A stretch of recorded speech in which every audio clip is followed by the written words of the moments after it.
I feel like there's a shortage in like the 30 plus area versus like 30 and under. Yes, like 30 and under. What's up, everybody? Keita Adams here from Queer Connections. Welcome back to the channel that gives you all the tips, tools, and strategies that you need right now to date effectively and have healthier relationships. I know it's been a while, but I'm back for those of you that follow me and listen to the podcast before. For those of you that are new to the space, what's up? I'm Keita, your queer love and dating coach. And I got my friend Rihanna here with me. I think she's going to be on permanently. Is that what we're going to do? Definitely. Well, I'm gonna let you introduce yourself first before we get into our topic today. So, Rihanna. Perfect. So, I've known Keita for a long time. As she said, my name is Rihanna Reed. My pronouns are she, her. I identify as a lesbian. I'm born and raised in Austin, Texas. Left for a little while. But back now and excited to get this started with you. I know. I'm excited. Let me just throw this out there for those of you that are wondering. Rihanna is taken, so not single. Ironically, we have reverse roles, but we will talk about that another day. But I am now single, but Rihanna is taken, so that's a lot to unpack there, bro. There is a lot to unpack. We'll have to do a whole nother episode on that and what has come up. But today we're going to talk about the all just important topic of the mask shortage. Keep hearing it. I know, that's what everybody says. There's like TikTok videos, there's like YouTube videos, like everybody's talking about it being a mask shortage, which I don't know if I can even talk on this subject because I have been told several times that I'm not really masculine. It's the hair. That's what people say. They say it's like the hair, and I'm like, bro, don't get mad because I'm a Leo and my mane is amazing. But I don't know what that's about. It's hard to say. How do people really identify what they consider as a masked lesbian, right? Yeah. Do you identify that as someone who is male presenting clothes-wise, or is it more of a dominant personality? I think most people, when they talk about mask shortage, they definitely think like more male presenting, physically more so than anything. Because let's be real, all these masks that are out here, and I'm sorry to call us out because I'm in this conversation too, but I had to call us out. But we're all a bunch of softies, man. I mean, to the heart, to the core. Yes. But if you see me dressed, you wouldn't know that. I mean, true. See, right? Do you know that about me? Obviously, I know that about you. I mean, you know that about me because we're friends, but if you were to see me just walking down the street, are you like, oh, that's a very sensitive mask? I mean, I'd kind of put you under more androgynous anyway. Like, not mask. I love you, but like... I don't know why. That kind of like... it gets me low. I mean, I like being androgynous and have that look about me, but I don't know. I've heard that so many times. People are like, you're not really masked. And I'm like, hold on. I mean, I wouldn't wear a pearl necklace. But the pearls are cute. They look good. But the pearls are cute. But that doesn't mean cute. The pearls are cute. Ladies love the pearls. So they're Ladies love the pearls. You're saying all the right words. You just call me a lady? Is that what ultimately is? Ultimately. It's okay. I can be a lady. Well, but okay. So if we are going to strictly go on the mask shortage being about just like presenting like male presenting like physically wise, why do you think that people think there's such a shortage? I think the LGBTQ community has gotten a lot more people in it these days. The mask shortage, I think it's more of people dating more masked lesbians. It's not that there's a shortage, they're just more people that are comfortable with being themselves and coming into the LGBTQ community. Late night lesbian, shout out to you. So, it's not necessarily, I mean, we're all still here. It's just there's more people wanting to date that. Yeah. I think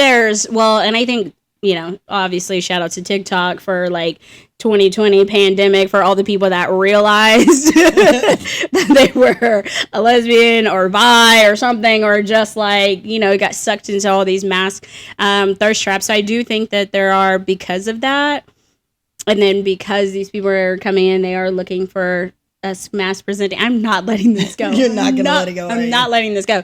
I want your opinion if you think she's mass or not, by the way. Yeah. Do you think I'm mask or not? Am I mask enough for you? But yeah, I do. I think they're coming in because let's just be real about it. It's like over for men. Like men are struggling. They're having a really hard time. A hard time. I don't really feel bad. I'm not going to lie, guys. Just saying. But yeah, I mean, and I also think with society now, being able to be yourself is a lot more understood and accepted. So there was probably a ton of people that had it buried deep. And then all of a sudden it was like, this is what I should have been doing with my life. Well, yeah, because, you know, the patriarchy and, you know, all the heteronormative ways and things that go on and that we're conditioned from like the time we're kids and all that. So, yeah, I think, you know, we had time to sit with ourselves. Well, not me, but we had time to sit with ourselves during the pandemic. And then, you know, TikTok rolled around and people were like, why? And why am I attracted to this? What's happening? Yeah, I'm like so attracted to this, you know. I mean, I got to be honest, that's my current partner. Same thing happened to her. It was after the pandemic, but she kind of buried it. Was it TikTok? Was it TikTok? She is not. Wait, she's not. She's not on TikTok. So like, no, it was just time away and, you know, getting out. And I won't tell her whole story. I'm sure we'll have her on. But it was just her having the ability to examine herself and decide, well, maybe this has been a part of my life forever, and now it's okay to be this way. It's funny to see all the signs, like where she's like, "Oh, okay, that makes sense." Like, "Oh, like I did this." But I think I think a lot of people are going through that. A lot of people do that, and so naturally, I guess, just masks are in high demand, so to speak. I think it's more of high demand versus a shortage. Yeah, but I mean, also too, like you don't have to be masked anymore, right? You can be androgynous. You can be in the middle, right? Like. Yeah. Previously, a long time ago, I mentioned my age, so I'm dating myself a bit. But when around the time I was coming out, you know, 25, 30 years ago at this point, you had to make a statement of who you were. Yeah.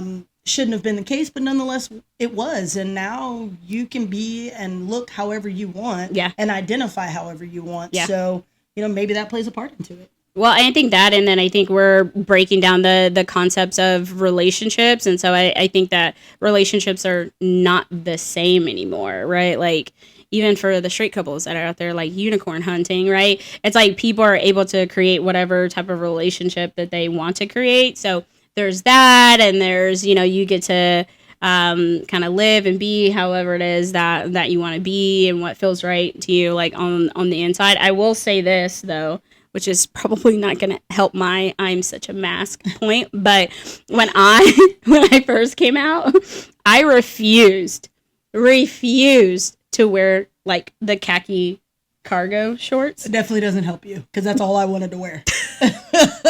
Old Navy was my best friend. I'm just saying. I don't know what it was. I went to Maryland with my cousin.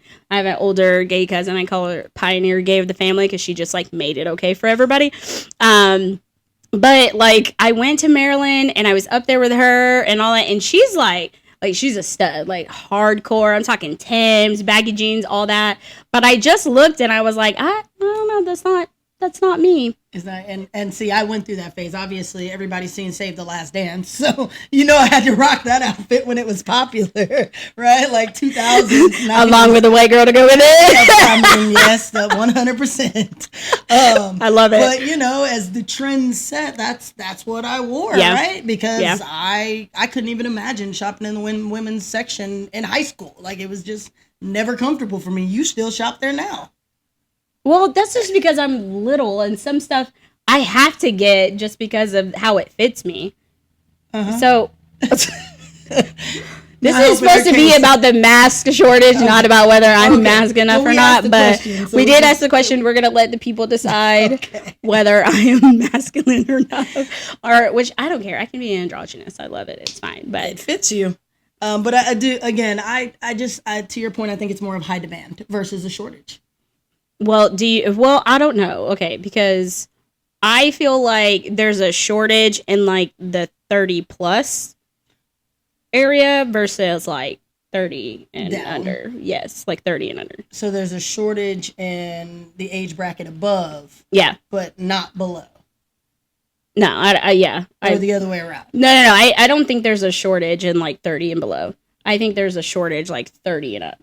There's a mass shortage. I don't know. For sure. I think it's the other way, honestly. You think? Yeah, the reason I think that is because, again, our age group kind of got separated into either you were mass or you weren't. Yep, that's true. The younger generation has had the ability to identify and be self-aware however they want. So they don't necessarily have to be mass. Well, but are we talking about masculine, or are we talking about whether they identify as like non-binary, or, you know, someone mentioned like people just transitioning, like they're going from just being like a Masc, like female Masc woman, to actually being like trans. So there's that aspect, but I don't know. Again, I think that's still more common in the younger generation than ours. Yeah. Right? So that's where I think personally there's more of a shortage, because, I mean, let's be real, the older lesbians, especially ones older than me, they're not going to change their ways. Like, they're You're right about that. You're right about that. Me, I couldn't have imagined all of a sudden wanting to dress a certain different way. Like, I've been doing this for over 20 years. Like, this is what I do. Yep. The younger generation gets to come into it and be like, I can wear what I want. I can wear a dress one day. I can wear, Tim's the next to that point. Yeah. We call those switches.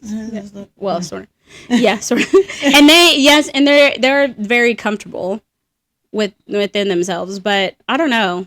I also think too that people don't consider that there are more Masc and Masc couples that are together than there, because, to your point, because we're old people or older, but like back in the day, that was like not a thing. That was not a thing. And if it was a thing, you were like, you didn't know about it, down low when it comes to that. Nobody talked about it, because no way in the world are you like a Masc presenting person being with another Masc presenting person. And I think now, like, you see, there's like Masc for Masc like groups and stuff on Facebook, which is great, by the way. I'm glad we are all evolving in that space. But yeah.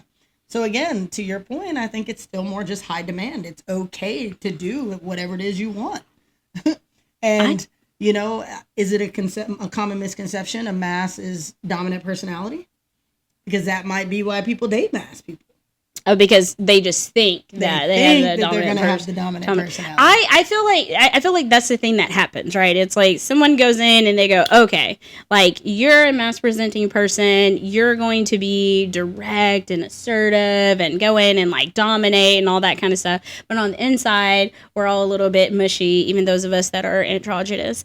But then it's kind of the same thing when you think about when people say they want like aggressive femmes. They're like, oh, I want you to like, like be a fan, but like take control and like be aggressive, and then they do, and you're like, why? Like, that's not what I want you to do, right? So I think we're just, I don't know, maybe we put too much emphasis on labels, right? Because I see videos on TikTok too where you have, Masc presenting people, and they're like, hey, yeah, like, I'm Masc, but like, I'm also a woman, so like, take me to like the spa, but also like, don't pump your own gas. I want to put my own gas. So I fall under that category, not gonna lie. I'm super sensitive in a lot of ways, but still gonna take care of my girl. Like, that's just what it is. Yes, very much. But maybe we shouldn't put too many labels on it. I mean, I think that's really the bottom line of this, right? Like, there's no reason to put a label. Be exactly who you are, right? Because I consider myself Masc presenting. Yep. That's physically. Yep. Right? If you talk to me and we sit down and talk, I'm emotional. I love being a woman. So that side comes out of me. Yep. Right? But if I just had to pick a label, obviously it's Masc, because that's the way I look and I present. Well, I picked Masc, and most people said, tell me no. You got your lion's mane. We talked about this. I know, but who says Masc presenting people can't have hair? Like, come on. I mean, that's really the only, well, I would say, someone told me the other day that I don't really like dress like a Masc, but I also think, and I'm just saying, like, I think because I'm Black, people automatically want me to like be a stud, but it's like, I've been told I'm not like studly either, or like I don't fit the description of a stud either. So you fit in your own category, to your point, no label. Yeah, I don't. Just you. Yeah, I'm just Kita. Kita's the label. That's what I'm. That's it. People are like, are you Masc? And we're like, no, I'm Kita. I'm just me. Let's go. That is the corniest shit I've ever heard in my life. Is there another way to describe you? I don't know. I mean, I don't know, besides like androgynous. Check all the lesbian boxes like softball, PE coach, but softball and PE, that's how you know you can identify a lesbian, like right there, those two, softball coach, or PE teacher, basketball, yeah, replay basketball, so we're just, I to your point with the labels, I just think it's a matter of, what people in this world identify themselves as versus what society is trying to label them as. Very true. And I really just think that's the bottom line to the shortage. Yeah. Right? And I challenge you guys out there to really sit with yourself and decide, do you want a male-presenting mask or do you want a dominant personality mask? Because those can come in different packages and different forms. Right? Or if it's just dominant personality in general.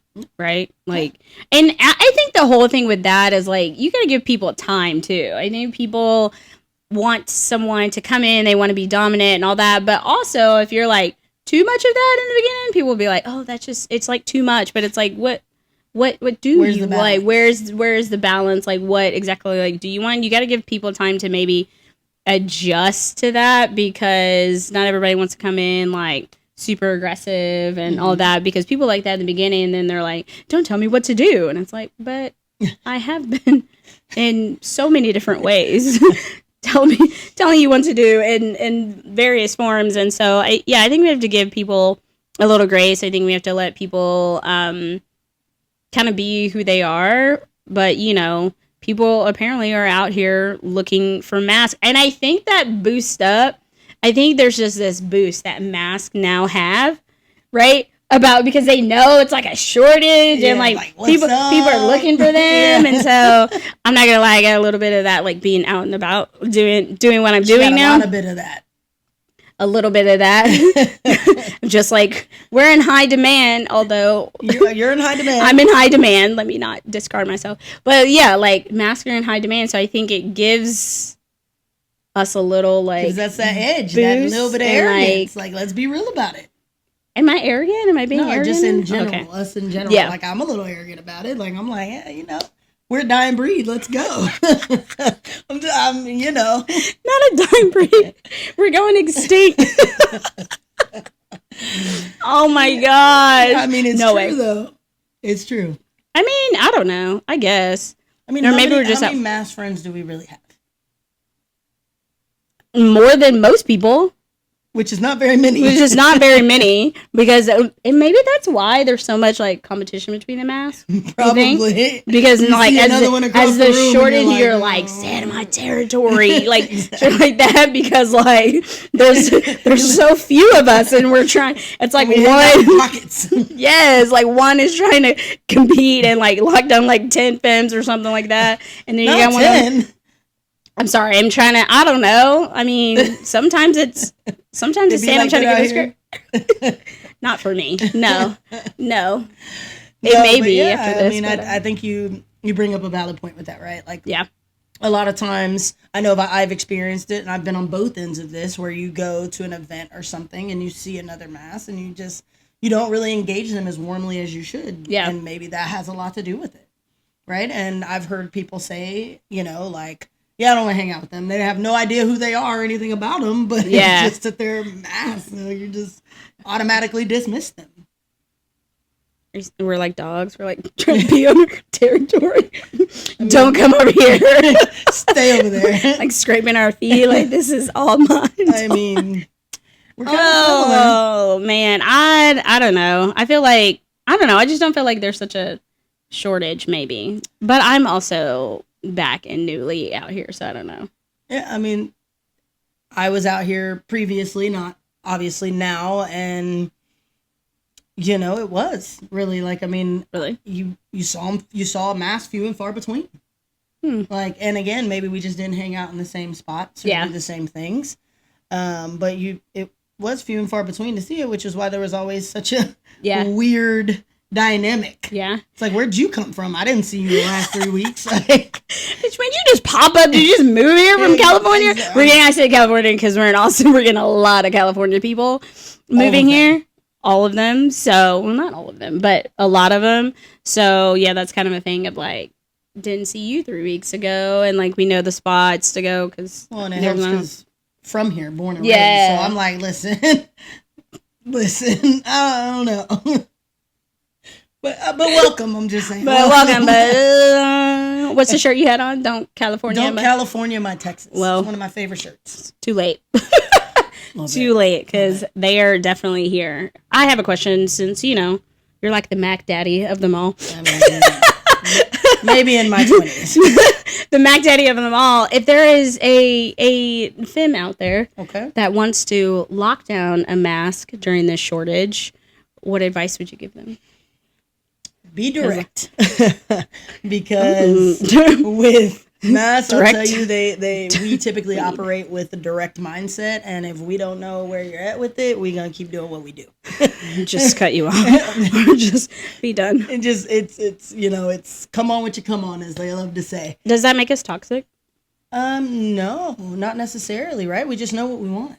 Yeah. Right? Like, well, wouldn't that be the same thing is that just like a mass thing, or is that just femme, or is that just everybody? In general, but specific to your question, how you lock down a mask is be direct. Because if you're out here not letting them know what you want, well, trust me, if there's such a shortage, they're going to be out here doing what the hell they want. So if you got to let them know what it is, right? That you want to try, that you're willing to do this, and, go from there. Or that you're not willing to do it, and you just want to keep it casual, or whatever the case may be, which we can have a whole discussion about what that keeping it casual actually is. But you're going down a rabbit hole there. Yes, that's why I said I want to save that for another episode, because that's a whole thing about what that is. But yeah, I definitely think that being direct is the best bet. I think in general for everybody.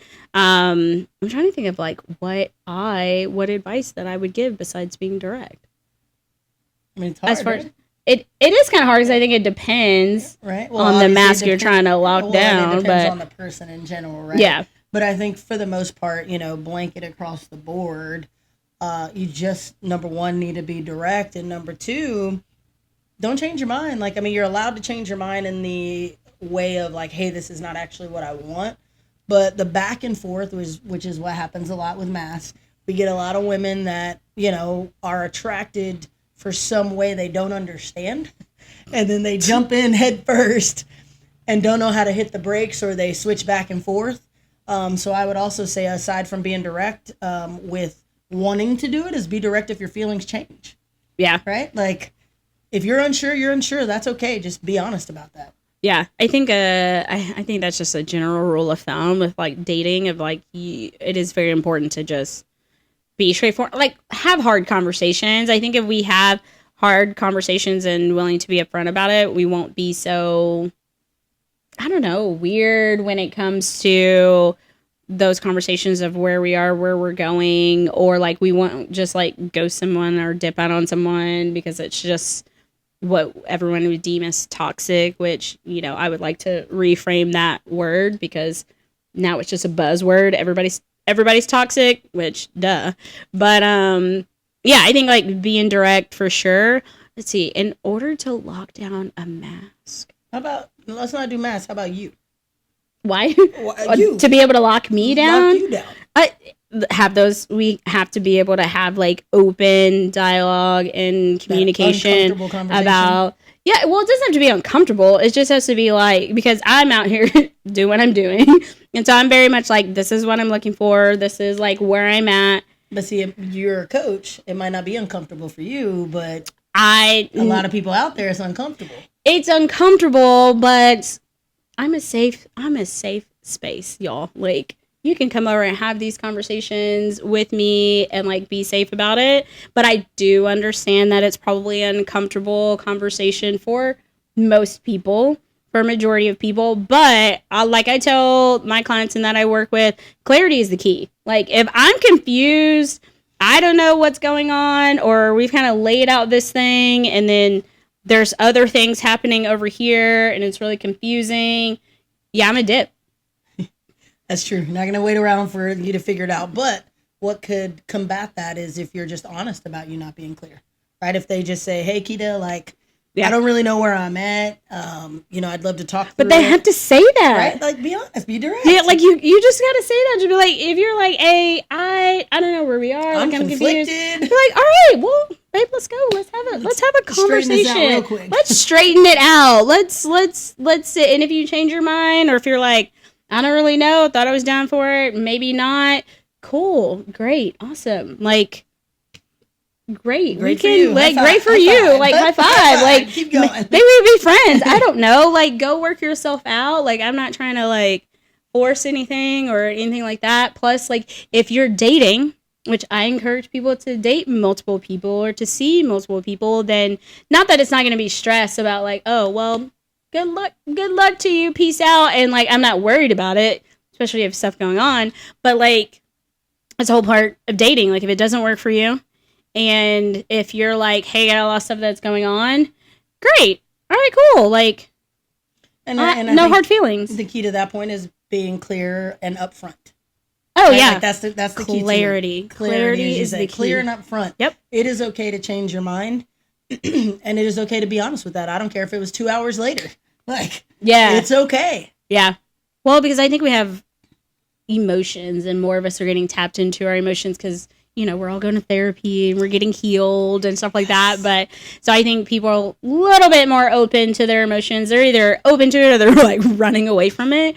But I think at the end of the day, you have to be clear with people. You have to be able to have hard conversations. First and foremost, have the hard conversation with yourself. Yes. About where you are and what's going on and all that. And I think that would be a little bit easier to have conversations with another person about like stuff working, not working, whatever the case may be. But I think we are closed off, so to speak. Well, a lot of times, right, or it's just hard. That can come from multiple things, right? Like trauma.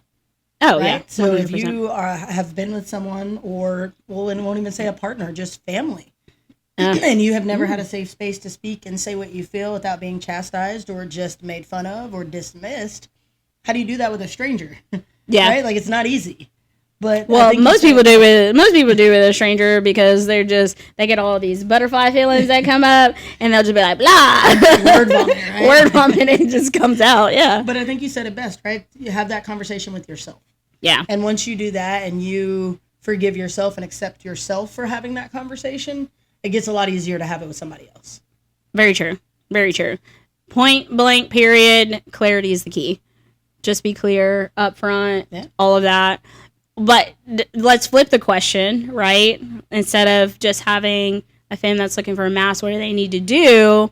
What do Masc out here need to do? Because look, like you said earlier, there's a lot of cockiness and arrogance that's going on. There's a shortage, Masc out here, and they know people are looking for them, which can lead to a lot of toxic behavior. A little bit. So what is like number one thing that you would tell a Masc presenting person right now? Oh, that's rough. I haven't been out here in a while. You probably know this better than me, but I just got out here, bro. Every time I'm a year outside of it, so listen. But dang it, it's been a year. It's been a year. I guess what I would say is don't make assumptions. I think that's big with the Masc community in general and just people in a lot of ways, right? Yeah. Like, I know me, especially in my younger days, I assumed I can get any girl, right? Like, that's just what it was. We did. But nonetheless, Come on. As we get older and people are more in tune, to your point, I don't think you should assume any one thing about a femme. Maybe they like femmes. Don't be offended. It has nothing to do with you, right? Maybe they want someone to be direct, or maybe they want someone to be more soft and just have a conversation, right? Like, I think that would be the advice I would give, is don't assume, but shoot your shot. Like, that's how I feel about it. Well, I don't think there's a shortage of Masc shooting their shots. Actually, I take that back. I've seen plenty of Mascs that are like, no, I'm just not going to approach anybody. So my advice would be to start approaching people. There you go. Shoot your shot and like just go for it. And and people are like, oh well, I get so nervous, or what if they say no? Well, if they say no, you're still in the same boat you were in before, because it's a no anyway if you don't go and approach somebody. So it's a no either way. I don't know. We'll have to talk about, I guess, like how to approach. I've done videos and all this kind of stuff on flirting, but people are still like, how do I flirt? How do I flirt? I mean, you think about it, my story with my now partner, I mean, it took a long time for me to say something. A long time. It's okay. We're going to get into that another day. We will get into that another day. So I get it. I can relate, right? It was very easy for me when it wasn't somebody that I was actually interested in or didn't know them well enough. Like, it was just a stranger across the room. For me, that was easy. It's like, to your point, either they say no and I go on not knowing them, or yes, and it could possibly change my life. Yeah. But saying that to someone you care about and have known for a long time, I struggled a bit. Like, a lot of it. Look at you. Now, y'all see the sensitivity coming out. There it is. I'm such a Masc, but I'm sensitive as well. Hey, so I enjoy being sensitive. Thank you. Well, femmes out there, what would you guys like to see more from Masc?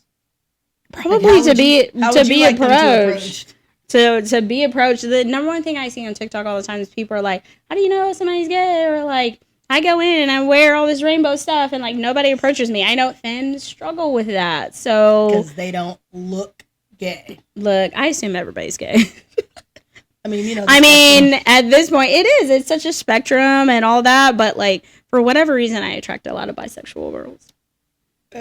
You're not wrong. I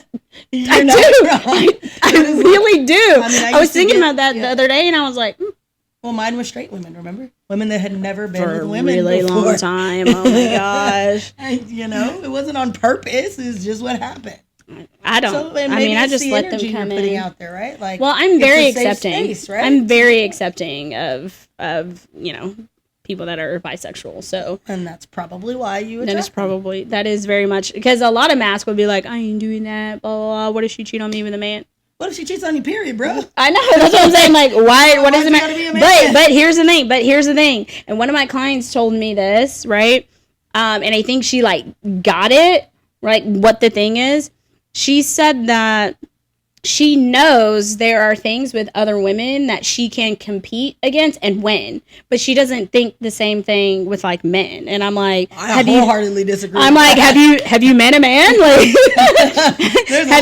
have you met men today? Like, yeah. So, but you can open the car door and bring her flowers, and you're winning. Yes, exactly. That's why there's a Masc shortage, because we do shit like that every day. But I wonder if that's the thing. So for all my Masc people out there, is that a thing? Do you feel like you just can't like compete with men in some way, shape, or form? But I think what she meant by that is a sense of like, and I think what's underneath is like, with men, like you can be like normal, so to speak. So you don't get this backlash. You don't get people that are coming at you and people that hate you and posting shit online and all that. So I think, in general, it's not the threat of like being cheated on. I think for Masc, I think it's that threat. It's like there's a part of Masc that believe that you can't compete with the normalcy of what it looks like to be with a man.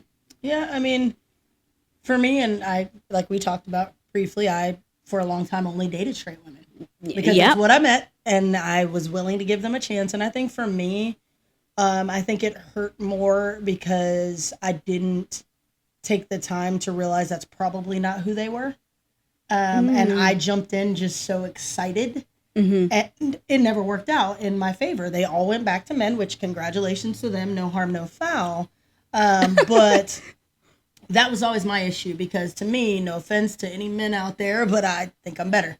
So that's just facts.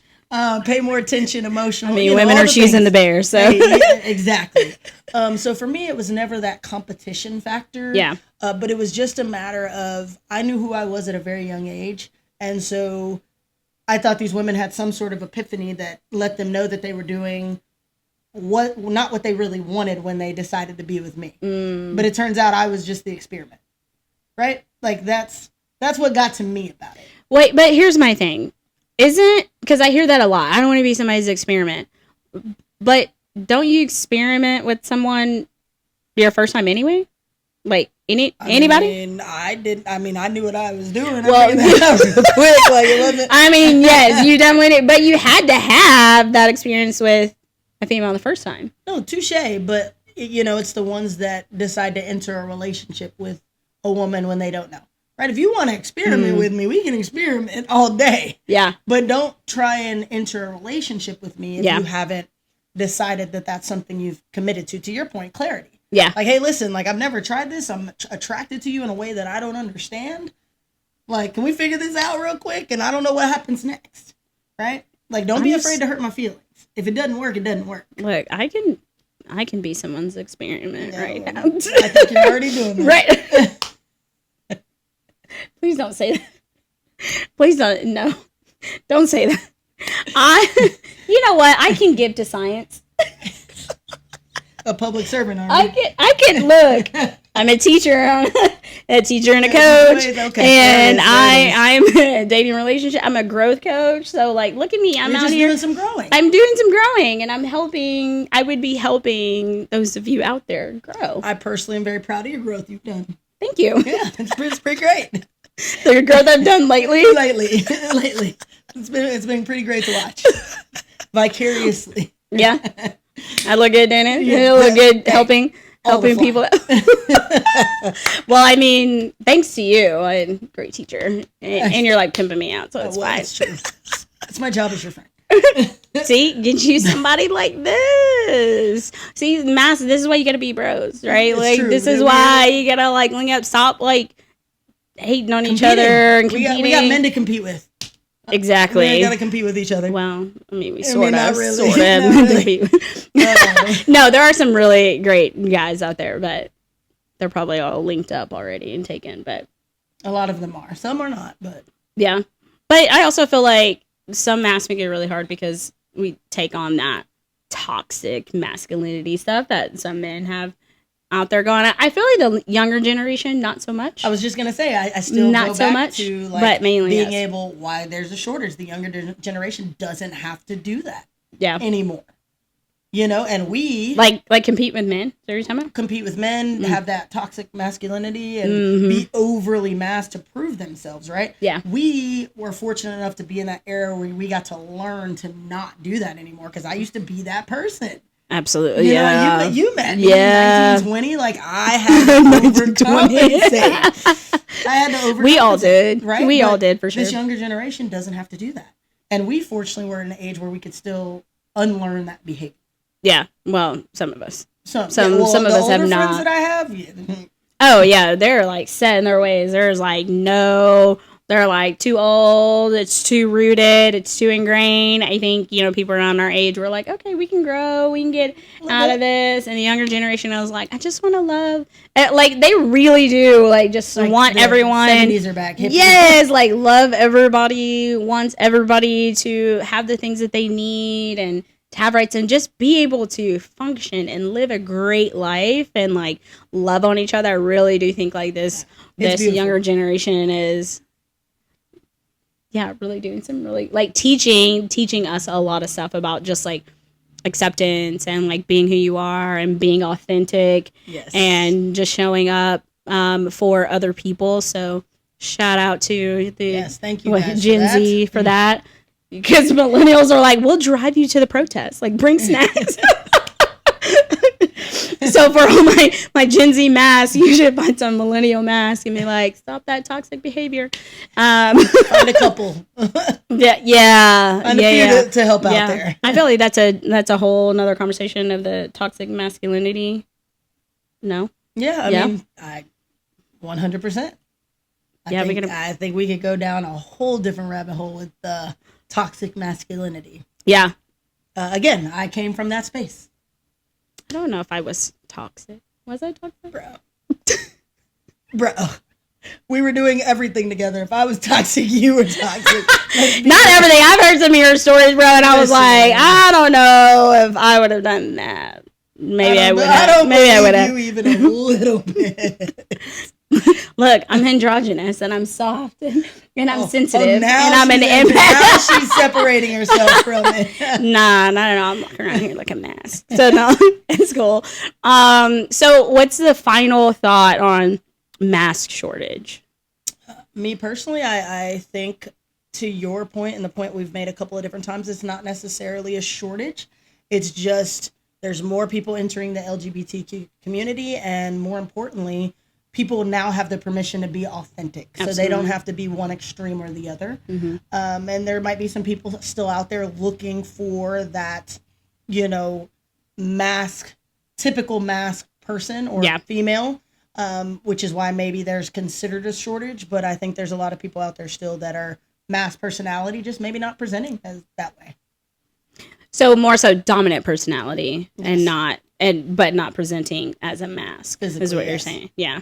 Okay, I get that. I'm gonna wrap it up with femmes, remember to just be clear, and for Masc, everybody, you got to be clear. Clarity is the key. You have to be clear. You have to know what you want. You have to have those tough conversations. And I think for, my Masc people out there, let's watch the toxicity level and the arrogance that we may have right now because we are in high demand, and just making sure that we're also being clear and loving and authentic and all that. This is the emotional, sweet side of me coming in. Sweet. I'm a hopeless romantic, y'all. So that she is. Guys, thank you so much, Kita, for having me on. I'm looking forward to doing this more. I will end with, I am challenging everyone out there, is if you've had someone you've been interested in or maybe interested in or run into this weekend, go for it. Shoot your shot. Yeah. It's Pride Month right now. Best time. No better time to do it. So we'd love to hear any stories that you have for anybody that shot their shot, and just any questions that you have. Absolutely. And I will tag my email address or the link where you can send in your questions. And of course, don't forget to subscribe to all channels, YouTube, Spotify, Apple Music. This is when the podcast will be all over. And of course, remember to trust and love one more time, and always one more time. Love you all. Peace. Bye, guys.